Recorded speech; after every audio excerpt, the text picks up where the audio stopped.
Hi, I'm Tony Kramer, your host of the Agriculture Technology Podcast, and I'm sitting down with agriculture technology and equipment experts to help you to enhance your operation for today, tomorrow, and into the future. In this episode, I talk with Alex Mitchell and Josh West about managing a large fleet of turf and utility equipment. With that, let's dive into the show. I'm very excited to get this going. We are into season 9. Yes, 9 years of production for the Agriculture Technology Podcast here at RDO Equipment. We're getting started here the month of January. Very excited to get this episode out. It's kind of a unique one. We've got given some love to our turf and utility friends. We talk a lot of agriculture. We talk some of the other industries that we are in. This one specifically, we are focusing on kind of that turf and utility market. Being up here in Minnesota and the Dakotas, we get that fluffy white stuff we like to call snow, and there's opportunities when it comes to turf and utility, managing fleets, things like that. Before we get started, Alex and Josh, I just want you guys to introduce yourselves, tell our listeners a little bit about who you are, where you come from, and how you got to where you are today. So Alex, why don't you start? Yeah, thanks, Tony. First and foremost, thanks for having us on here. Again, he said, my name is Alex Mitchell, born and raised on a family farm down in South Dakota, originally from Houghton, South Dakota, about 23 miles northeast of Aberdeen. And been with RDO for going on 7 years now. And I'm a CP, CCE account manager, so I specialize in the lawn and land, commercial fleets is really my focus, and love it. I mean, it's a really cool market. It's a very busy one, that's for sure. Going from spring to summer, fall, winter. I mean, there's no planting and there's no harvest season, right? It's just go all the time. So we're always moving at a fast pace. Yeah, definitely. Being in this part of the world and where we're at, everybody needs lawnmowers, everybody needs snow removal equipment. So it definitely looks like a fast-paced industry on that turf and utility side of things. And I want to thank you, Alex, for reaching out to one of your customers, Josh West here. Josh owns and runs a lawn and snow removal company. And Josh, I'll let you talk a little bit about that, what your company is, what you guys do. But yeah, why don't you introduce yourselves and tell our listeners about who you are, where you come from, and what you do. Hey, everyone. I'm Josh West, the owner of JT Lawn and Landscape. Grew up in Ulen for the first 10 years of my life, moved to Fargo-Moorhead at about the age of 11 or 12. Went to high school at Fargo South, had an hourly job for about 2 weeks and decided that wasn't the route I wanted to go, and bought a push mower and a pickup and started mowing some lawns. And now 26 years later, here I sit. We are a full service company when it comes to the lawn care, the mowing of the lawns, the spraying applications, fertilizer, weed control, snow removal. There's a residential landscape. There's a commercial landscape side. What am I forgetting here? Irrigation. So we're kind of the one-stop shop. We don't sub out any work at all. We do it all in-house. So yeah, it's 26 years of some ups and downs, I should say. But yeah, no, we've enjoyed it. We got a good staff, so appreciate being on. Yeah, absolutely. And it's kind of fun to hear, some of these lawn care services companies, how they get started, and yours is very similar to others. It kind of started, you started doing it as an hourly employee, and you're like, no, I'm going to do this myself. And here we are, like you said, 26 years later, a business of your own, and a great business for the way it sounds, with everything that you guys do, a full service from lawn care, landscape, all that stuff, and snow removal, of course. Here we are in the month of January. Not a whole lot of snow out there right now, so you guys are probably, you're in the side of the industry, you'd like to see a little snow, aren't you? Yeah, it'd be nice to see a little bit. If it isn't going to snow, I guess summer should probably get here so we can get going on that end of things. But yeah, that's kind of what we deal with, though. But we set ourselves up to where, if it is a slow season, we're able to withstand it, so. Yep, absolutely. Now, with everything that you guys do, Josh, all the different jobs and tasks, let's just give our listeners a little bit of an idea of what you run in terms of a fleet with your mowers, your tractors, your support vehicles, so the trucks that haul that stuff around. What are we looking at in terms of number of units? When it comes to the summer side of things, we run 25 to 30. I know I should know the exact number of mowers, but there's spares and stuff like that. So we have a lot of stand-ons, sit-downs, all John Deere's, the Quick Tracks, the Z9s. So we do a lot of discharge, and we don't do a lot of bagging. So we try to just get in and get out. On the fertilizer weed control side of things, we have Z sprays. There's 5 or 6 of those that the guys run. When it comes to the landscape side of things, we run all Bobcat. There's 7 skid steers from T66s, 76s, and T770s. And then we have the Vermeer trencher, the RDO cells. And then I would say on the snow removal side, we run a little bit. The skid steers obviously do some snow removal. And then when it comes to the payloaders, we run some cats, 7 cats, JCBs. We have 5 John Deeres, 3 Komatsus, and then, like I said, the 7 skid steers. So it's kind of a lot of mixing and matching. Not really what I would like when it comes to that, just for parts and all that stuff. But it's kind of what we got to deal with. And then when it comes to the sidewalk side of things, we have train cuts, the 3000 series John Deere's, some 4000 series, and then also some Ventracs. What does your support fleet look like? What do you have for what's moving this equipment around, and how do you kind of manage that? Lawn care side of things, I don't like trailers. I know we'll never get away from trailers, right? But it's just more brakes, more taillights, more stuff for DOT to kind of pull you over. So we've really moved to a lot of Isuzus with the landscape bodies on the lawn care side of things. And we're trying to move that way for the fertilizer and weed control. So like I said, trailers, more tires, more problems. So, but other than that, it's just a fleet of Chevys and Dodges and heavy duty pickups. And, we have some dump trucks, Max, that we get from RDO truck. But yeah, I mean, it's just kind of I wouldn't say really a mix and match, but it's just kind of what we try to simplify things with, and when it comes to that. So right. And the big thing is, I mean, it's a fleet. You are dealing with a large number of units. And that kind of brings me into my next question. So we talk about all the equipment that you have. We talk about your support trucks, whether it be the Silverados pulling trailers or these Isuzus with the landscape bodies. There's logistic management that goes into that, knowing where your crews are, knowing just all the stuff when it comes to logistics and managing a fleet of equipment that you're dealing with. My question is, how are you doing that today and kind of growing from how your business grew? So from the beginning to today, how have you managed your fleet of equipment up till now? So I would say, like, on the management side of the equipment, recognize where they're at during the day at all times of the day, all that. I mean, we've really just moved into this 5-6 years ago. Before that, everything was, you'd get a bunch of paper on a Monday with a list, right? And you'd take off and you go to a place and you have a start time and you have a stop time. And at the end of the week, you get the paper packet back with coffee, pop, Gatorade, whatever spilt on it, right? So we've really tried to move into it. We use Service Autopilot now. It's worked, fine for us. I shouldn't say that it's like the best on the market. We have been looking at others, but it's one of those things to where now, like, a division will get dispatched a list, a mowing list or a fertilizer list or a landscape job. So then guys will go from John Doe 1's house to John Doe 2, and then they start and stop when they're at each place. It registers in our system, but what we're having problems with now is what we call windshield time, and it's time that it's not punched in at a job, so they're going from point A to point B, and we're just trying to, like, limit that and get more accounts in a consolidated area. So versus billing a billable of 5 man hours a day, get to 7 or 8, or, just limit that wasted time. So we've been able to we can't really track anything on, I think on the Service Autopilot, you got to be punched into, like, Wi-Fi in order to track it all. So we're kind of moving we're looking at Razor. We have Fleet Sharp, and then also JD Link. So we're we're kind of looking at all three options just to help track all of our stuff a little bit better.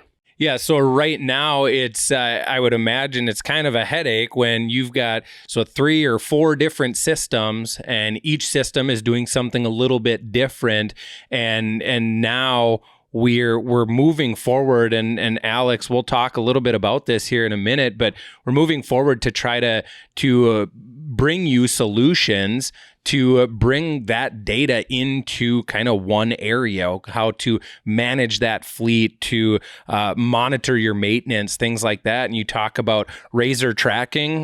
There's a great connection between John Deere and Razor tracking, and we'll mention a little bit about that too. So it kind of, from the outside looking in here, Josh, it kind of just seems like you're getting by, you're doing the best that you guys can with the different softwares or different programs, but it's got to be a headache from time to time, is it not? Yeah, no, absolutely. And I mean, you push guys to get as much work done in a day, and right now, like in our system, if a mower needs an oil change, they can go in the system and enter it, and then it alerts the shop. And I know that seems easy, but when you got guys working 50, 60 hours a week, it's a Friday, it's, and we had a rain day and now they're gonna have to work Saturday. So we're just trying to simplify the system, dumb it down to where like the technology alerts the shop. And then, as the equipment comes back at night, it's left behind. They take a different piece, oil gets changed, all that stuff.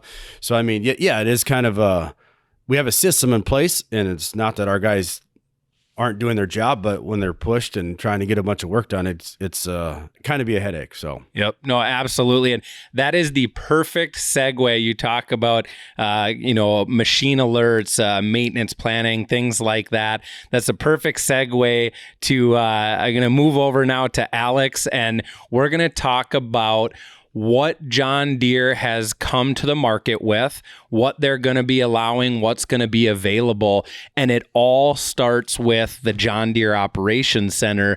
So John Deere Operations Center has been out for a while now. I'll be in trouble. I should probably know the exact date of when this came out. I want to say it's like 2012, 11, 12. I should know that date, but listeners, don't get upset with me, but it's been around for a while. The Operations Center has been around for a while. But it is now coming in, or more of the John Deere's equipment, more of the available equipment is coming into the Operations Center. It's not just the large ag anymore. We are bringing it down to the turf and utility fleet. So, Alex, tell our listeners a little bit about what John Deere is coming out with. You got the opportunity to go to a large lawn and land care show down in Kentucky, I believe, and you got to talk with some of the John Deere experts and learn about what technology is coming to the turf and utility market. Yeah, thanks, Tony.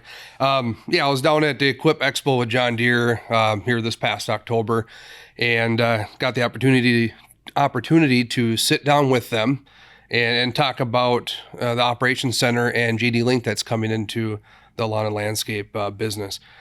And what that looks like, it's JD Link. It's a JD Link M modem that they're going to be putting on these machines. And in all honesty, I could run down what we're going to be able to see as far as data, but in conversations with John Deere, as of right now, today, as they're rolling this out, we're barely scratching the surface of what this is really capable of doing. If anybody out there is listening that is familiar with the agriculture side of what this looks like on the Operations Center, the amount of data that you can pull in. Not saying we're going to get all that, same data as two different industries, but very exciting stuff coming. Actually I say coming, it's here, right? Yep. We're putting on our stuff here today. So yeah, and that you talk about some of the equipment that it's on, some of the stuff that you got to see, coming model year 2024, there's a few pieces that it's going to come factory installed, correct? Correct. So starting in 2024, the terrain cuts, your 1500 series terrain cuts, that's going to be factory installed. And also on your 1600 series wide area mowers, it'll be factory installed. And then there's also going to be a field install option too for certain models? Yes. Yep. So field installed is going to be on all of your Z900 machines. What we're used to calling as the quick traps, which is now revamped and all new this year. So it's going to be the new Q series stand-on mowers. And then you're also going to have the ability to use it on Z700 series as well. Kind of surprised me that they're going to go on a Z700 series, but I totally get it as well. There are some smaller landscape contractors out there that are running like a Z700R series machine. And in fact, Deere came out with that new Z760R, which has got a great big motor in it. So that 700 is used on a lot of farms. Yep. And large property owners, and then also some smaller commercial operations. So it surprised me, but then after I thought about it, it makes sense. There's opportunity there, absolutely. Yep. On the train cut front mowers, in fact, we have the ability to do it within a certain serial number range, and you'll have to get with your dealer, but on the train cut from model year 2022 and 2023s, we have the ability to do a field installed kit on those. Again, certain serial number range, but check with your dealer if you got a 22 or 23 train cut. So that's giving you guys out there that are running a couple-year-old terrain cut, like Alex said, back to 2022, you have the opportunity to get this field installed and start collecting some data. What are some of just the high-level information? Now, every machine is going to be a little bit different, whether it's field installed or factory installed, but what is some of this data that we can get for the turf and utility side? The obvious one, I think, is your location and the status of the machine. Where is that machine located at, right? And then you're going to get your GPS speed. And then, of course, geofencing with that GPS location, we can now geofence job sites, right? We can also set curfews for that machine. So like in the commercial lawn and landscape world, Josh, you could say, okay, I want this machine to be in my lot or in the shop by 8 p.m., every day. Well, why isn't it there by 8:30? And then you can set an alert because it's not home by curfew, right? Yep. So you'll be able to see engine hours. And those first four are the basic pieces to the puzzle. You're going to see that on, your Z700s all the way through, right? Yep. That's your core data. As you take a deeper dive into this, you're going to be able to go into your maintenance planner, and that is going to allow you to set your oil change intervals, hydraulic oil intervals, things of that nature. Yeah, and there's a lot of other pieces to it. Now, you talked about all the data we're pulling in. You go even deeper into the John Deere Operations Center, and that data is going to start giving you information that can be utilized from a logistics standpoint or a fleet management standpoint. So machine analyzer, similar to what the guys utilize on the ag side to be able to, monitor their fleet or benchmark their fleet. Maybe they've got 2 combines, or they've got 2 sprayers, or the handful of tractors they run. They're able to monitor and analyze their machines and kind of benchmark them across the entire fleet. That's going to be something that's coming for turf and utility as well, correct? Correct. Yep. So you'll be able to see, with that machine analyzer tool, you'll be able to see that the idle time on that unit. You'll be able to see, travel time between job sites, and you'll also be able to see, what I'm going to call production time, right? When the machine's actually working, and you can lay that out in, hours, minutes, percentages of the day. And I would imagine, again, from an outsider looking in, there's probably a lot of importance to that, because I would imagine in the lawn care business, snow removal business, time is money. You're not making money if you're not cutting lawn or moving snow. So being able to optimize your fleet to the best of your abilities. And the last piece to this that I think is very beneficial, that we've had on the ag side for a while, but it's now going to come to the turf and utility side, is the serviceability. So tell our listeners a little bit about, what kind of information are they going to get from a service standpoint with this? Yeah. So with this, you can also look at your diagnostic trouble codes. So if the machine throws a code, you can go into the Operations Center and see what that code is. And then you can log into your service advisor remotely and look that up. So a lot of people don't know this, but or maybe you do, but there's Service Advisor that you can actually subscribe to through John Deere for your fleet. I believe the subscription is per machine or per model number of machine, but then you can have full access to John Deere's Service Advisor, which is what we have here in our shops. Yes, right? Absolutely. There's Alex is exactly right. There is a customer-facing service advisor that businesses or shops can utilize in order to do some of this stuff and some of this information. And we talk service advisor remote, being able to remotely diagnose some of this stuff. That also benefits us on the dealership side to be able to diagnose one of Josh's machines before even going out to the field. Maybe we can make sure that we have the right parts, or we know exactly, or maybe not exactly, but we have a general idea of what's going on with that machine that's down wherever it may be within the city. And we can have an idea when we get there. We no longer have to get there in order to fully diagnose it. We can learn a lot by utilizing Service Advisor Remote. Yeah, I mean, it would save everybody some time, right? So we can send our technician out with what we think we might need, and go out to the where it's broken down at, and hopefully get it fixed and back up and running, and saves a lot of travel time. Absolutely. Now, the next piece I want to touch on real briefly here before we go back to Josh and kind of get his take on all of this is Josh had mentioned one of the many systems they're using today is Razor tracking. Now, we have on the John Deere side, we have a very seamless integration with Razor tracking and John Deere. So, Alex, we were talking about the technology that's going to be coming on all of the lawnmowers, turf and utility equipment. The other thing that Josh talked about, though, was his support vehicles, the trucks, the pickups, the Isuzu trucks with the landscape bodies, everything like that. We have the ability to get data, tracking data, and logistics management data right on those machines as well, correct? Yes, absolutely.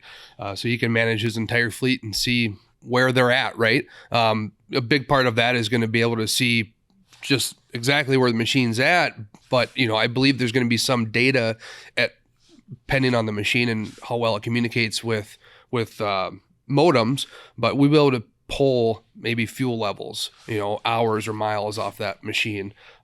Again, not all machines talk the same way as others, through this technology, but depending on the unit, we'll be able to see some data as well. Yeah, and you're absolutely right. And we see it on the ag side, farmers putting Razor tracking on maybe their semis or their service trucks or fuel trucks, whatever it may be. So Razor tracking is giving us that next level of being able to monitor and manage a fleet of something that is non-John Deere. And Josh, when you were talking about your fleet, you do have a little bit of a mixed fleet. So being able to get some of that logistics into the Operations Center and Razor tracking, and the data flows both ways. We can get John Deere data into Razor. We can get Razor data into John Deere. So a lot of good things to come. Very exciting for the turf and utility, these commercial businesses that do lawn and land care. They do snow removal, everything like that. So now what I want to do, Josh, I want to go back to you, ask you a few questions of, all of this stuff that Alex and I just discussed. How is this technology going to help you? What are you most looking forward to or most excited about when it comes to adding more of this technology, getting more ingrained with the John Deere Operations Center and some of the equipment that you're getting with JD Link on it? Tell us a little bit about what your mindset was as you sat here listening to us talk about this. Yeah, I think it's the wave of the future, right? It seems like the lawn care and landscape world is maybe last on the list when it comes to trying to figure out technology and stuff. But believe it or not, we're just a smaller operation than a farm, right? So, like I mentioned earlier, we use Service Autopilot. They get dispatch jobs. They pull up to a place, they hit start, go do the job, they get done, they hit stop. Now, like I said, that sounds like it's a pretty simple process, but we would like to move into just making things seamless when it comes to like setting up a geofence at an RDO facility. The guys pull in, it starts it, they get done, they drive out, it stops it. We'll utilize it a lot on the lawn care side of things, the weed control and fertilizing side of things. It'll come really handy with snow removal. You're moving snow at 2 a.m., you're moving snow for 20 hours, or, you get tired and things like that. So we really want to just set up all of our loaders and snow removal equipment. That's probably going to be where we really start with this. That way guys can just pull into a place, go back and forth, plow the snow in the parking lot, pull out. It registers in the system, all that. So it's not like right now, a lot of times guys will forget to punch in or they'll forget to punch out. Then we got to go back and kind of track all that. So it'll really help with just tracking things. I mean, we do have two-way radios and all of our stuff, but you get 40 guys out talking, chattering on the radio, it gets to be a lot. So now we have a big screen, what we call our war room. So just so you know where loader 7 or 8 or, you know what I'm saying, and what's been done and not been done. So that could help you with future bids too. Right. Yeah. And we've done a lot of numbers, and we do a lot of numbers. We have a numbers guy. So we really push for that, just because, with labor going up and the costs of equipment going up, like we're trying to find out where we can kind of shave here and there to, just so the customer doesn't get all of a sudden a huge increase one year or something. So, we really track a lot of that stuff. So I think this will help big time. Even as we grow on the snow removal side, as much as we like to buy equipment at some point in time too, payloaders in our world are only useful 6 months out of the year during snow removal. So we would like to move into leasers. So bringing on a leaser, we can say, hey, here's a razor, module, put it in so we can kind of track them and know where they're going and pay them based on production and things like that. So yeah, my mind runs 1,000 miles an hour. So there's all kinds of things you can really do with it, Yeah. And you talked about kind of from the snow removal side, knowing where these loaders are, what they're doing, being able in the operations center, being able to, track, get that breadcrumbing trail of that 24-hour period. Where were they? Maybe a guy forgot to punch in or punch out of a work order. Well, you can go back and you can see, well, you entered that parking lot at 4 a.m. and you exited that parking lot at 4:45 or whatever it may be. So being able to monitor that, utilize it as kind of a fail-safe to know, when did you start and stop that job, or when did you enter that parking lot or that lawn or whatever it may be.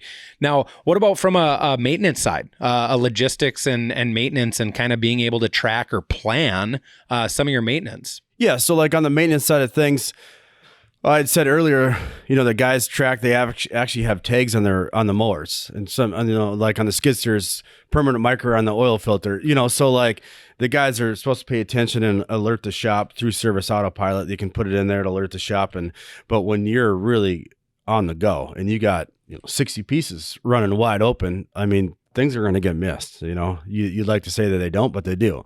So if technology can just simply alert the shop, and then the shop just pull the equipment at the end of the day, or they let the crews know. We have very good communication company wide, but just trying to streamline the process and dumb it down, just so the guys can concentrate on the quality of work and the volume of work and things like that. It would go a long ways. Yeah, and that is exactly it with the maintenance planner. You can set up those maintenance plans based on how you run your equipment, when you want to change that oil, based on an hourly range, and you get that alert, whether it's on your phone there, whether the war room gets it back at the office, all of that stuff. It gets you those alerts when you hit that hour threshold. It says, hey, we got to get Z9 number 3 into the shop. Nobody has to remember to do that. It's all set up in those maintenance plans. Yeah, and I think it's great that Alex and RDO can see, that too. And in my world, us commercial guys, when it comes to equipment on the lawn care side of things, even landscape, we do a lot of stuff with Alex on the lease side of things, 3-year kind of turn and burn. A lot of times, depending on what the buyout is, we'll buy the machinery outright. I think this would actually help with resale. Just so everything is kind of, us commercial guys supposedly destroy equipment, right? Because we run them hard. But what people don't realize is like your homeowner that maybe wants to buy a quick track from us or whatever is like, we have 3 full-time service guys, right? So before a lot of people didn't want to buy our equipment because they think it's been run hard and not taken care of, right? So I think this tracking and everything will kind of give a little bit of proof, so which I feel like on the backside of things on the resale should help, maybe even help you guys here at RDO too. Like here's what's been done, right? So a lot of people right now write things down or whatever, but I think this will help with tracking a lot of that. Absolutely. And that just goes to show the partnership between you, Josh, and us here at RDO Equipment. You're not only looking out for your own business, but you're looking out for us too at RDO Equipment and Resale, and the data that we can have off of those machines and how it can help us on the backside. So we really appreciate that and why we partner with customers like you. So it's great information. I'm really glad that you are looking forward to adding more of this technology onto your fleet, getting it in the office, being able to manage your fleet logistically through maintenance, all of that type of stuff. There's so much that goes into it, and it's really we're just at the tip of the iceberg right now. There's so much more to come. Like Alex was saying, it's been introduced, it's coming factory installed model year 24, but as we continue to grow, we saw the same thing on the ag side back in 2011. It just started to come out. 2014, we get a little bit more information, and now here we are, 2024, and we are just bringing in information into the operations center, being able to make educated decisions from a business standpoint, from a logistics standpoint, all of that. So last thing I want to ask you, Alex, is, all of the stuff that we talked about here today, everything that Josh is excited about to utilize in his business. If somebody is interested in learning more about this stuff, where can they go? Who can they talk to? Yeah, if you're in RDO country, go find your local RDO store and talk to your favorite sales guy, or just walk on in and start asking questions. If you're not in RDO country, go into any John Deere dealership. Really, this is a John Deere product, so it's going to be available, or it is available, worldwide, and it's exciting stuff. I'm certainly excited about it. All my contractors are excited about it, so it's going to be fun and to watch this grow. Yes, absolutely. Alex, I want to thank you for taking the time to reach out to Josh, having him take time out of his day to come in here, and also thank you for sitting down and having this conversation with me. Yeah, no, thank you. Appreciate it. Thank you, Josh. Thank you, Tony. Yeah, absolutely. And Josh, thank you very much for taking the time out of your day to come in, talk a little bit about your business, what you do, and how this technology can help you move forward. We greatly appreciate your business, and I just hope you get maybe just a little bit of snow here. I mean, I like snow. I enjoy it, but I know you snow removal guys, you're probably itching. And like you said earlier, hey, if it's not going to snow, just bring summer back. We can cut some lawns. Yeah, no, you're right. It sounds like it'll be an early dry spring, which will be kind of good for everybody. But yeah, no, I appreciate the time. I'm kind of excited to see where this is going to go. Thank you. Please take a moment to subscribe to this podcast if you haven't already. You can subscribe to the show on the many different podcasting apps that we're streaming this out to, such as Apple Podcasts, Google, as well as many others. While you're out there, drop us a review. We'd love to hear what you think about the show. Finally, make sure to follow RDO Equipment Company on Facebook, Instagram, and X, and catch all of our latest videos on YouTube.